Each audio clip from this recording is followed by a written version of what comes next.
Hi guys, म चाहिँ आज गुन्द्रुकको तरकारी बनाउँदैछु। मैले बटमास भुटेँ अनि त्यसपछि भिजाएर राखेको गुन्द्रुक पनि यहाँलाई एकछिन मजाले भुटेँ।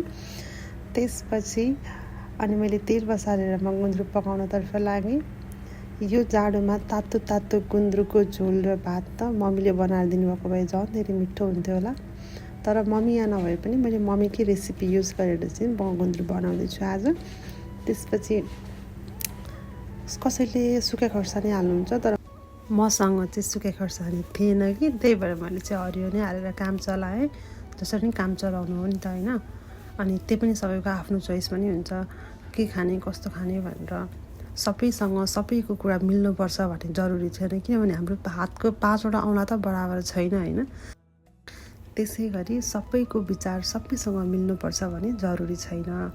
अनि मैले टमाटर हालेर एकछिन चलाइरहेको थिएँ। त्यसपछि मैले लसुन अदुवाको पेस्ट हालेको भिडियो चाहिँ बनाएको थिएँ साथीहरू, तर भिडियो चाहिँ बनेन छ। त्यसै गरी मैले अनि त्यसपछि मरमसलाहरू, जिरा धनियाँको धुलो, चिल्ली फ्लेक्स अनि मिक्स मसला, नुन सबै कुरा हालेर चलाएँ।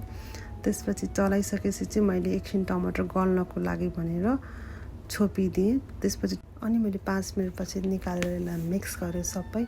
अनि मैले भटमास र गुन्द्रुकको भिडियो बनाएँ भनेको, तर क्लिक भएन चाहिँ कि, त्यही भएर त्यो भिडियो चाहिँ भुस्सै बिर्सेँ। ल हेर्नुहोस् त गाइस, यति छिटो यति मिठो गुन्द्रुक पाकिसक्यो। मम्मीले बनाए जस्तो मिठो त भएको छैन, आई नो द्याट, तर पनि मैले मेरो बेस्ट दिएर बनाएको छु, होइन।